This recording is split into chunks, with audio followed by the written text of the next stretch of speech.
Yo, what is going on, homies? It's your boy Stumped back for another OPTC video, and in today's video, we're taking CATDOG, Neko and Inyu into the GARP's Challenges 10-star events against Revolution Army 1 and Navy. So for those of you guys that don't follow me on Twitter, first of all, what are you doing? Links in the description. Head over, follow me on Twitter for game updates, stuff like that. But for those of you guys that don't, or if you're not in the Discord as well, link will be in the description down there. For those of you guys that don't know, I actually had a bit of a heat check after the co-op Kazuna, and I decided to do 2 multis on Dogstorm's part. I was actually going to do 3, but then I had this slap banger of a multi on part 2, and obviously didn't need to do any more after that. So we did manage to get Dogstorm on the second multi. We got a secret red and it actually extended.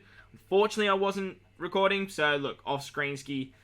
Shout out to the broski. Strikes again, I guess. But we did manage to get Dogstorm. So with that said, we are going to take them into the 10-star events. And we do have 2 no-stall teams for you guys. So, with that said, let's dive in. Alright, so team numero uno is against GARP's Challenge Revolutionary Army 1. So, this is the team. Those are the supports.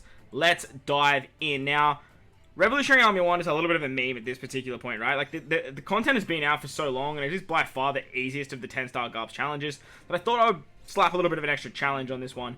So, the team is no stall, as I mentioned at the start of the video, but it's also, for Revolutionary Army 1, a free-to-play friendly subs and support-based team. So, every sub, every support is free to play. I thought this would be a really good opportunity to showcase some of the really new powerful free-to-play characters that we've actually got over the sort of last 3 to 4 months. This whole team is DEX, this whole team is Fighter, and it works very, very well. I thought this would be a really good chance to showcase the new 5+ Blackbeard as well, as he does actually pop up on both of these teams. He's a very powerful unit, and hopefully you manage to get his skulls, because he is very, very good.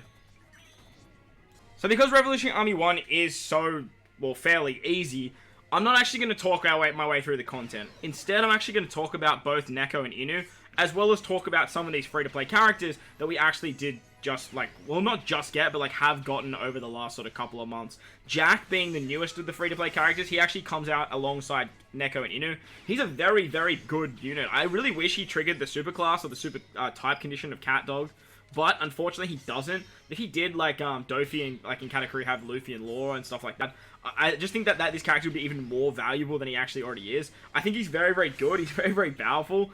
And for GARP challenges like these, he actually works very, very nicely. He has 3 turns of a chain lock, 2.75, 3.25 if the enemy has a barrier.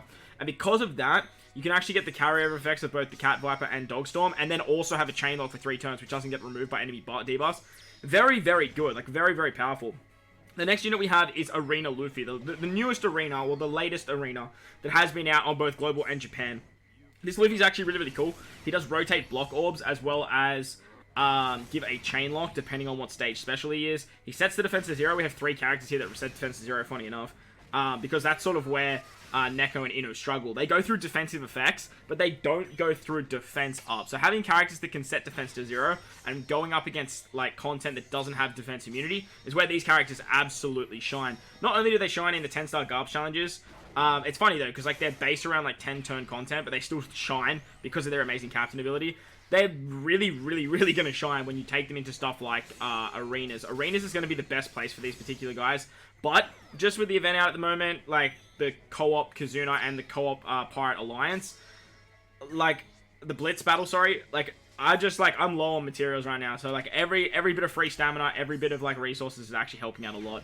Another character that's actually really, really cool is the Morgans. The Morgans that came out alongside Lucci. We didn't get it over here on Global, the event, but we still got the character. So I thought this would be a pretty good opportunity to showcase them too. So as you can see, like, we're getting so many cooldowns on this run. Jack actually gets his special to pop off 3 times, which is just absolutely wild. As you can see, like, it's already back to, like, the start, which is crazy. Neko and Inyu giving themselves 5 turns of cooldown on stage 3 is really, really cool, because you can actually pop their special on stage 2, get all that cooldown with their, like, super class and their super type shenanigans. Jack has a sailor ability as well to give himself cooldowns when another character uses a special, and just with that, you can just start popping off so many different specials. You get a 2.5 times attack to classes and the strength, dex, and quick. This whole team's Fighter as well, so everyone satisfies the super class of Dogstorm, and obviously being a mono dex run to satisfy the GARP's challenges, as well as the Chopper Man missions, this team just functions so nicely. As you guys can see, we absolutely tore our way through the content. We did make our way to the end. We got the Luffy special back at the end. We popped the Inu and Neko special twice. Like, the team just, it flew. Like, normally you run V1 Kaido, but this team just flew so quickly and was so much fun that I think that I'm probably going to be using Neko and Inu moving forward. But that was Revolution Army 1. Very fun team. Free-to-play friendly, as you guys saw there. If you have one, if you have Cat Viper, you have Dogstorm because you bring a friend. So with that said, let's move on to Navy. Alright, so moving on to Garb's Challenge Navy now. This is the team. Those are the supports. Let's dive in. Now, so the big difference you probably recognize on this particular team is the supports. Obviously, we aren't using complete free-to-play units here. We're not using free-to-play subs. We're not using free-to-play supports. We are using some more high-end characters. We do have 3 other legends on this team. We have Kung Fu Luffy with the support of Legend Zoro to give us an orb boost, as well as Kung Fu Luffy applying us an attack boost. We have 6+ DEX Sabo, who's really cool because he can give a chain boost and attack boost to fighters, as well as the ignite effect. We have Sanji and Pudding here. They're great because they have color affinity to fighters. And then we have the Blackbeard once again. As I mentioned, I thought this would be a really good opportunity to not only showcase Neko and Inu, but to also showcase this 5+ Blackbeard. He's a very cool character, and like he's actually kind of like funny enough, kind of built for Neko and Inu. Like stage 3 of his cooldowns. It is very high. It's something like 24-25 turns at max special and limit break and stuff like that. But obviously when you are running Neko and Inu as captains, you get a lot of cooldowns. You get 4 turns of cooldowns at the start of the quest. If you bring something like the Shark Superb, like you can see we're doing here, you get another turn of cooldown. Their specials give cooldowns. You're popping their specials on turn 2 because of their 5 turns built into the captain, as you guys can see there.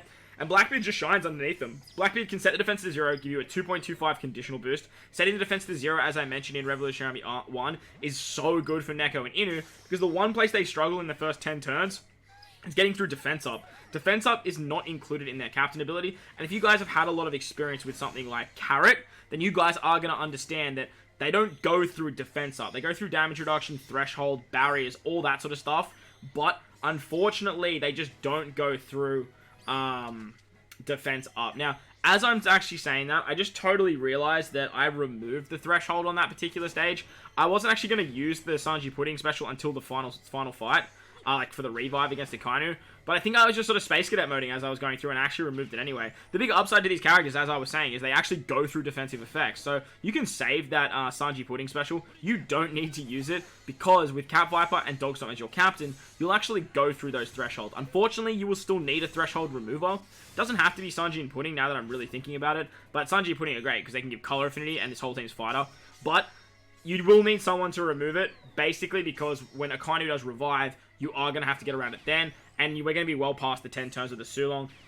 So, there is that. Against Kizaru, we have the Sabo special. We are ignoring the barrier here because we are still within the first 10 turns, and we still have our Sulong form. But the downside is, after the 10 turns goes away, we revert back into Neko and Inu in their regular state. When they go back into their regular state, they don't lose any damage output. It's not like Carrot where they sort of lose out on like majority of their captain ability. They just lose out on all of those nice benefits of basically going through the defense up. If you're above 50% HP, you'll go through like, sorry, not defense up, I just did it, didn't I? Going through damage reduction effects while you have more than 50% HP. So once you go into the regular Neko and the regular Inu form, you don't need to stress because as long as you are running Striker, Slasher, Fighter, and Shooter characters of the Dex, Strength, and Quick variety, you are still going to be getting that 5 times Captain ability, which is really nice. You get a lot of cooldown with these units, with their special giving 2 turns, their super typing giving 2 turns as well. And even if you have reverted from their like Sulong forms and make it to the end of the fight by the 10 turn marker, you'll still actually get their super class. So if you're running like double Dogstorm, I wouldn't recommend it, but if you're running double Dogstorm or double Neko, for whatever reason, you will still get their super classes or super type by the final stage, even if you are out of that Sulong effect. As you guys see here, like, this no-store team was actually so ridiculously easy. I put this team together, tested it with a double Dogstorm, got to this final stage and went, yeah, look, if I've got Neko and an extra orb boost, I'm absolutely hunky-dory. And as you guys will see here, with literally just the Sanji Pudding special on the final stage, we can just literally just say, see you later to Akainu. Like, it's just... like it's just easy mode with these characters. Absolutely easy mode. So let me know who your favorite is in the comment section below. I'm a Dogstorm man. I'm very happy that I actually pulled Inu Arashi. But let me know who your favorite is in the comment section below, as I do know there are a lot of cat people out there. I'm a bit of a dog man myself, but look, I do love good old Jack Black Cat up in the corner there as well. But most importantly, if you guys did enjoy today's video, make sure to smash the like button for me if you are new. Hit the big red subscribe button too. But guys, wherever you are in this beautiful world, please remember to enjoy the rest of your day. As always, homies, I thank you for watching, and I'll catch you all in the next one. Let's